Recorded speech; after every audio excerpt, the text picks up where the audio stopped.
नमस्कार दोस्तों, स्वागत है आपका एक बार फिर से एक नए वीडियो में।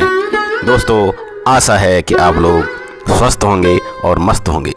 दोस्तों, हर बार की तरह इस बार भी मैं आपके लिए एक यूनिक सा वीडियो लेकर आया हूं।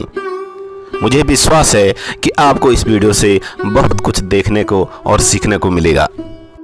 आज हम बात करते हैं गांधी स्मृति परिसर की, यानी कि गांधी जी के अंतिम घर की। दोस्तों, नई दिल्ली पर पुराने बिरला हाउस में स्थित गांधी स्मृति वह पवित्र स्थान है जहां 30 जनवरी 1948 को महात्मा गांधी का महाकाव्य जीवन समाप्त हुआ था। महात्मा गांधी 9 सितंबर 1947 से 30 जनवरी 1948 तक इस घर में रहे थे। इस प्रकार पवित्र घर उनके जीवन के अंतिम 144 दिनों की कई यादों को संजोए हुए है। पुराने बिरला हाउस को 1971 में भारत सरकार ने अधिग्रहित कर लिया था और इसे राष्ट्रपिता के राष्ट्रीय स्मारक में परिवर्तित कर दिया गया था और 15 अगस्त 1973 को इसे आम जनता के लिए खोल दिया गया।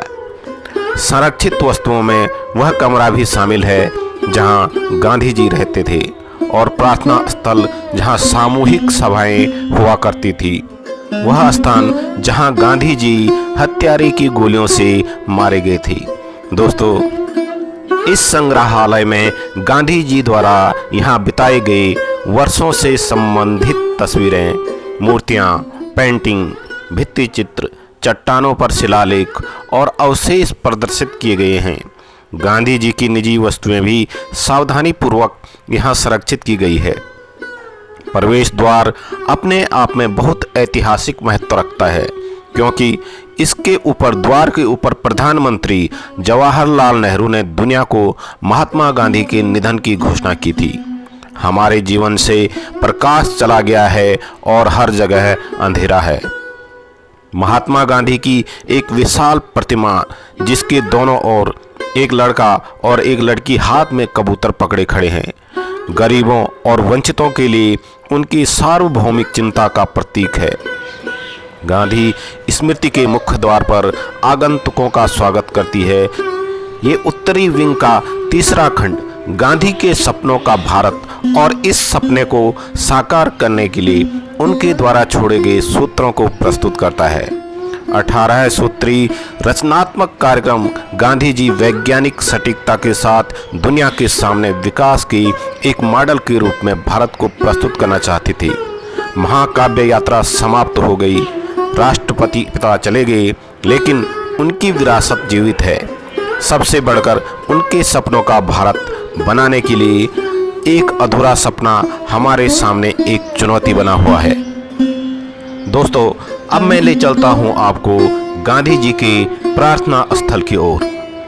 प्रार्थना स्थल के मध्य में एक मंडप है, जिसकी दीवारों पर भित्ति चित्र लगे हैं, जो भारत की सांस्कृतिक यात्रा की निरंतरता, विश्व भर में उनके अंतर्क्रिया तथा महात्मा गांधी के एक सार्वभौमिक पुरुष के रूप में उदय को दर्शाते हैं, जिनके व्यक्तित्व में मानव जीवन की सभी उत्कृष्ट बातें समाहित है।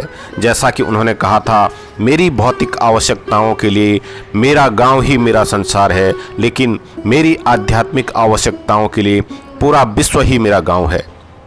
मंडप के बाहर लाल बलुआ पत्थर से बनी एक बेंच है, जिस पर महात्मा गांधी प्रार्थना के दौरान बैठा करते थे या पुराने बिरला भवन के लान में एकत्रित होने वाले जन समूह के साथ बातचीत करते थे, जो उन कठिन दिनों में उनके सलाह और सांत्वना लेने के लिए आते थे।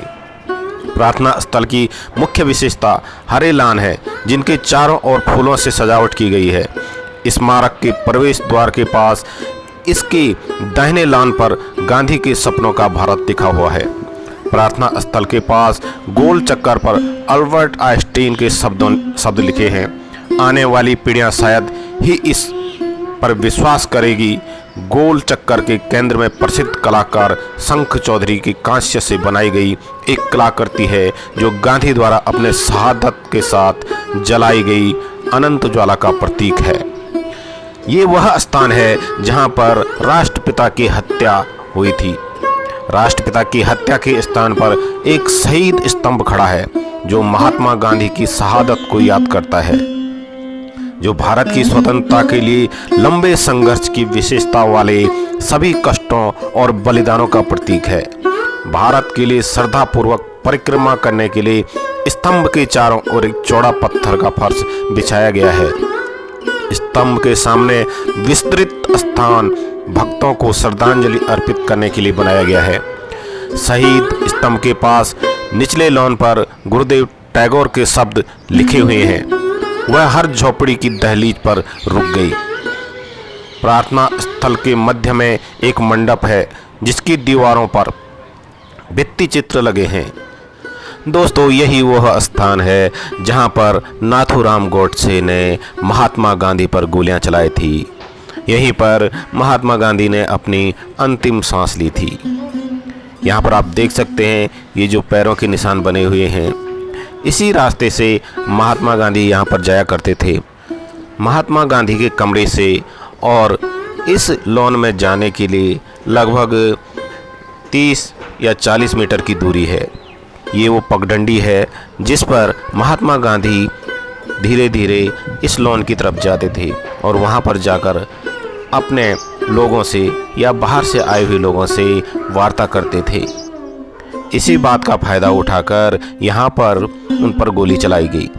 ये जो आपको ये सेट दिखाई दे रहा है, यहाँ पर महात्मा गांधी मीटिंग क्या करते थे। जब बहुत सारे लोग आते थे तो इसके अंदर बैठकर वो सभी को संबोधित करते थे, या कोई भी प्लानिंग करनी हो तो यहाँ पर आकर करते थे। यह जो स्थल है ये गांधी जी के अंतिम दिनों की यादों को संजोए हुए है। ये उन पलों का गवाह है जब गांधी जी अपने अंतिम दिनों में जिए थे। दोस्तों, अब मैं ले चलता हूँ आपको गांधी जी के कमरे के अंदर। ये मुख्य द्वार है जो उनके कमरे में जाने का रास्ता है। यहाँ से अंदर जाते ही आपको दाईं तरफ वो स्थान मिलेगा जहाँ पर गांधी जी अक्सर बैठा करते थे। उनकी हर वस्तु यहाँ पर आपको दिखाई देगी। यहाँ पर उनके चश्मे, चरखा और जो उनकी दिनचर्या की वस्तुएं हैं वो सारी यहाँ पर रखी हुई है। और ये वह स्थान है जहाँ पर गांधी जी की मृत्यु के बाद जब उन्हें गोलियां लगी थी तो उन्हें इस बेड पर लेटाया गया था। यहीं पर उन्हें रखा गया था अंतिम दर्शनों के लिए। इसलिए ये बिस्तर अभी भी ज्यों का त्यों यहीं पर है, जो कि महात्मा गांधी की यादों को संजोए हुए है। दोस्तों, अगर आप वीडियो को यहाँ तक देख ही चुके हैं तो वीडियो को एक लाइक ज़रूर कीजिएगा। अगर आप चैनल पर नए हैं तो चैनल को सब्सक्राइब ज़रूर कीजिएगा, क्योंकि ऐसी ज्ञानवर्धक वीडियो मैं आपके लिए लाता रहता हूँ। दोस्तों, मिलते हैं एक नए वीडियो में। तब तक आप स्वस्थ रहें, मस्त रहें। नमस्कार, धन्यवाद।